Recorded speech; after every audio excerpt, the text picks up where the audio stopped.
Am I the a-hole for telling my brother-in-law I will never forgive his daughter, and I have no intention of ever having her near my family?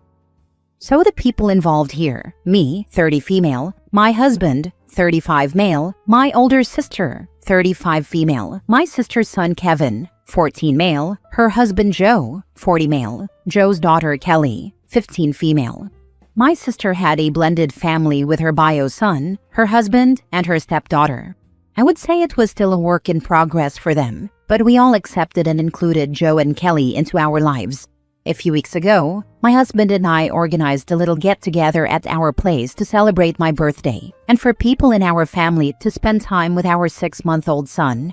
The people present were my sister and her family, plus our parents, so very intimate and chill. Everything went well, and nothing out of the ordinary happened. But some days after the gathering, my nephew Kevin came to our house and asked to speak to me about something concerning. For info, Kevin and Kelly attend the same school and have some mutual friends. My nephew told me that Kelly had been telling her friends that during the gathering, she saw her step-uncle's, my husband's, organ. She claimed she was in the bathroom. My husband entered without knocking, and he had his organ out, and that's how she ended up seeing it. This is absurd, because my husband does not do this even when we are alone in our home. And honestly, who does that when they know they have guests over? So I asked everybody who was present that day to meet at my parents' house and confronted Kelly. She started crying and confessed she lied to her friends. According to her, all of her girlfriends had already had some sort of intimacy and experiences, and she had none by that point. So she invented this story to look cool in front of her friends. I lost it. I called her a disgusting POS, a psychopath, and told her she risked my son's father's life just to boost her stupid social life among her friends. I told the rest of my family that, going forward, I will never bring my family near Kelly again. The consequences for this girl came fast. My nephew told everybody at school the truth. My sister and Joe went to the school and informed the principal about what happened, so in case any teacher heard that BS, they would know it was made up and not take action. My parents cut contact with her and will not host her in their house anymore. And my sister refuses to have Kelly live with them, so she was permanently moved to her mother's place. Before you start judging my sister for this, please keep in mind that she has a bio son who needs to be protected. If Kelly could so easily invent and tell those things about my husband, who can guarantee she will not lie about her stepbrother too? Now Joe is obviously hurt and torn about everything that happened. He keeps telling me that Kelly is depressed and wants to apologize to my family, but I keep refusing. I explained to him that I don't need her apology, and she shouldn't waste her time with this, because I will never forget what happened or move past it. Joe keeps begging me to forgive her because she's just a stupid teenager, and maybe if my sister sees me forgiving her, she will be willing to eventually accept Kelly back. I told Joe that a stupid teenager can have the power to ruin a man's life and reputation, so I am not risking it. Also, I fully support my sister, and I want to protect my nephew too. Before Kelly was moved to her mother's, Kevin stayed with me and my husband for some days. So I don't regret my decision at all. I stand by everything that I said, but I feel bad for my brother-in-law. Regardless of how messed up his daughter is, he is a great guy, respectful, and he really values the concept of family and honesty. So I don't know. I guess I want to ask if I was the a-hole towards him. Now for the top comments. Kevin showed his maturity here. He realized how devastating this lie could be for your husband. He is an amazing kid indeed, and he is very close to my husband and me, and knew from the start everything was a lie. Has your brother-in-law and Kelly's mom put her into therapy? Because there is no way she didn't realize the danger to your husband by her lies. She's 15, not 5. The thing that everyone keeps forgetting is even though it sounds like an accident the way she told it, it could still end up with him being arrested and charged with indecent exposure to a minor. Even if found innocent, he would always have that stigma attached to him. People around here don't mess around when it comes to things like this. Exactly. Thank you for this. I left a lot out of the post because I am not sure what it's allowed here or not. But let's say that no sane adult who heard her story would ever think it was an accident. She provided some details and made some remarks that made it look like he flashed her. Good for you for dealing with it right away. All of your family's actions and reactions were prompt and on point. Kelly's very much in the faux after Fa. Kids don't think ahead. Kelly's old enough to understand the damage that accusations like that can cause. I suspect she told a secret to a couple of friends and it snowballed.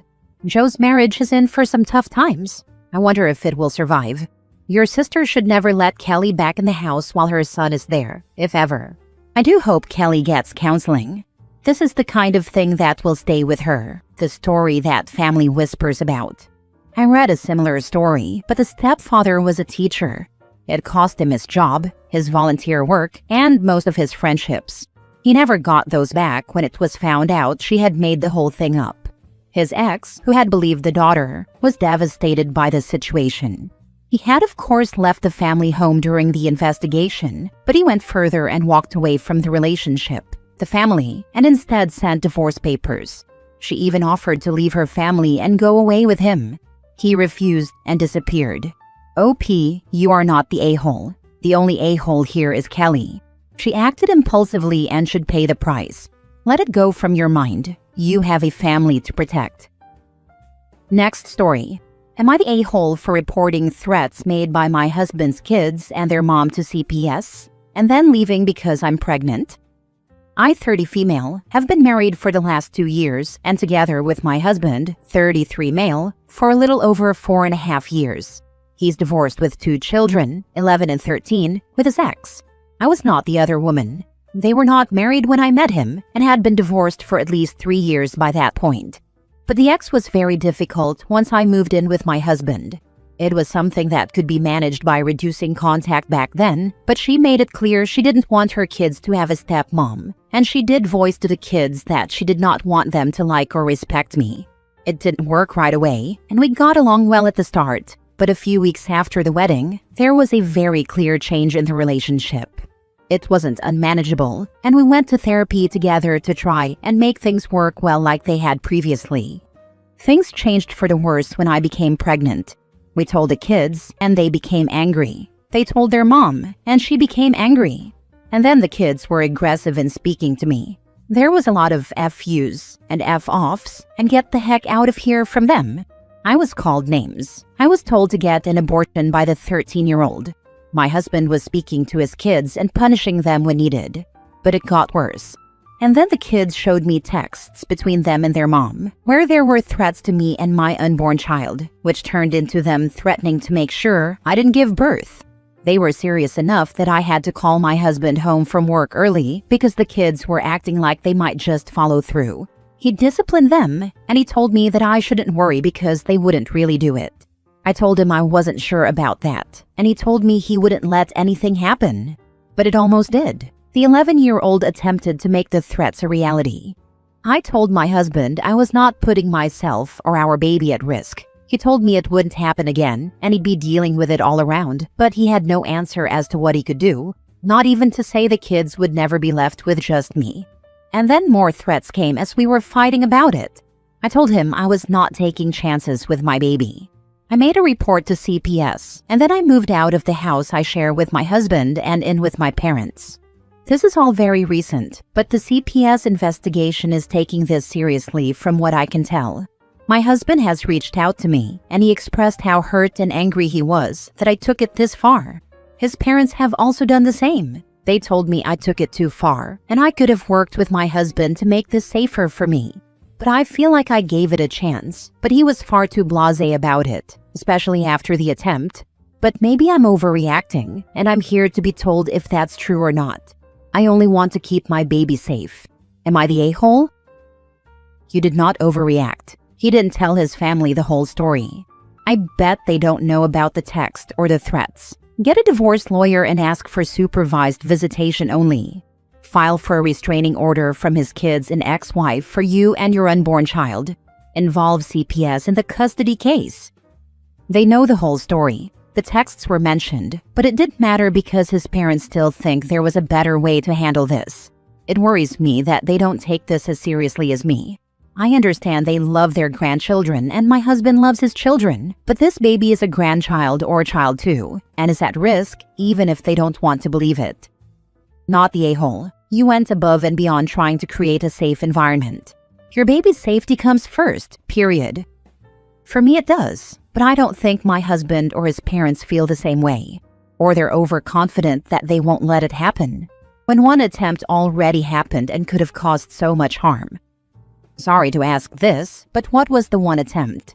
That feels like a huge part that's being downplayed. The attempt would have led to the threats being followed through on if it had succeeded. The attempt involved the stairs. The threats were all physical violence though, and some of it very graphic in nature. Next story. Am I the a-hole for drawing a line with my girlfriend about our involvement in her now pregnant and intellectually disabled sister? I've been with my long-term girlfriend for several years. Her sister has an intellectual disability. She functions roughly at the level of a 13 to 15-year-old. She's generally a good person, and I've always treated her with respect, but she clearly struggles in many areas: holding a job, managing adult responsibilities, and general aspects of society. Her family has supported her financially and emotionally for years. Recently, she married a man who is also intellectually disabled, although he seems somewhat more independent. A few weeks ago, I found out she's pregnant. According to my girlfriend, her sister wanted a baby because it would make her happy, and her parents are on board. They've expressed that the child can also take care of her sister when they grow up. Until then, they, and possibly the husband's family, plan to help raise the child. I reacted negatively when I heard this. From everything I know and have seen, I honestly don't think she can safely or responsibly raise a child on her own. The idea that the baby is being brought into the world with the expectation that it will be the caretaker someday feels deeply unfair, to the child most of all. I brought up these concerns with my girlfriend. She supports her sister's decision, but when I asked if she'd feel comfortable leaving our future baby with her sister for a week, she admitted she wouldn't. That honestly just reinforced my concerns. I told her that while I respect her sister, I want it to be crystal clear between us that I disagree with the decision and that I will refuse us taking on any extra sort of a parenting help or be financially burdened in the future by this. I'm not okay with the idea that our future family, or me personally, would be expected to step in and support her sister's child long-term, outside of normal uncle-aunt interactions. Am I the a-hole? Now for the top comments. I had to reread the child can take care of her sister when they grow up part like 3 times to make sure I wasn't misunderstanding. That's actually an insane take. Having a child, putting it in an environment where you know it won't be properly cared for because the parents aren't mentally or physically equipped, and justifying it all with it'll be the carer is horrible. Not the a-hole. Honestly, you sound like the only sane one that's given any thought about that little human in this entire situation. Also, with both parents being intellectually disabled, isn't there a certain probability that the child inherits some of their disabilities and needs help themselves, rather than being able to give it? I knew a couple who both had intellectual disabilities, raising 2 children with average intelligence. The kids passed their parents' functioning levels at about 10, and it was an absolute mess. The kids were running the house, and if the parents tried to set boundaries, the kids could easily manipulate the parents and get around them. The parents had no control, and the kids had increasingly severe behavioral issues. They ended up having a sister move in and take over parenting entirely, which got the kids under control pretty quickly, but led to resentment from the parents, who felt usurped. It was a mess.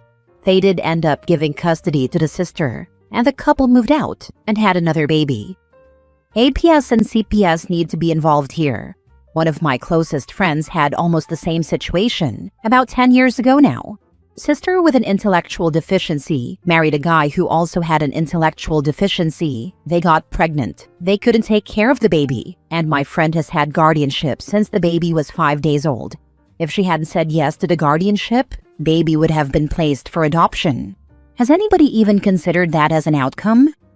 It sounds like the grandparents might be willing to step up and do that if needed, but there's a difference between saying they will and actually doing the thing when it comes down to it. Last story. Am I the a-hole for pulling away from my parents because they always decide to break bad news on important days for me? This was a long-running thing with my parents, and something my siblings, 19 and 17, commented on. I, 21 male, am the oldest of 3. And starting at a young age, my parents have made weird decisions about breaking bad news. It started when I was 7. I was the lead in our school play, and 20 minutes before the play starts, my parents decided to announce my great-grandma was dying. They had known about it for days at that point and waited to tell us and said they needed a good moment. Then they acted super shocked when I bawled in front of everyone. I messed up the whole play and couldn't get a single line right. Then when I was 9, it was the day of my assessment for learning disabilities. My parents announced on the way home that Dad had lost his job 3 weeks prior, so they could have waited another day or two to tell us, and we'd have to make a lot of changes in our lives.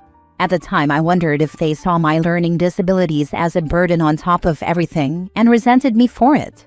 The morning of my 10th birthday party, not my actual birthday but a few days after, they told us they had to put our dog down 2 days before and had not sent him to our grandparents' house for a few days to not have him running around during the party. They announced they were getting a divorce on my 15th birthday. My mom waited until my graduation to announce she was diagnosed with cancer. She'd known for 2 months, just waited, and again on a day important for me. When I moved out for college, I dropped the rope. I didn't call or text. I didn't even check in on Mom. I spoke to my siblings every day, sometimes twice a day, but I didn't invest in my relationship with my parents. I didn't go to either house for Christmas or summer break. I figured out other stuff. They called a few times and I answered, but I would always make it short and to the point. My siblings said my parents thought I was just being a typical first-time college kid, but it started to get more obvious by the first Christmas after I moved out. They avoided bringing it up until this summer, when they saw on Insta that I moved into an apartment with 3 of my plans, and we decided to put down roots here. They brought up the elephant in the room and I was honest. They asked me why I never talked to them about it, and I said it wasn't something I should have to bring up, because they weren't announcing things as they happened. They'd wait and that crap felt intentional. I said they didn't forget when my birthday was, or that I was 10 minutes away from performing in the school play. And the lack of sensitivity made them less approachable. Both of them think I was petty to pull away for this. My siblings think they're just heavily in denial.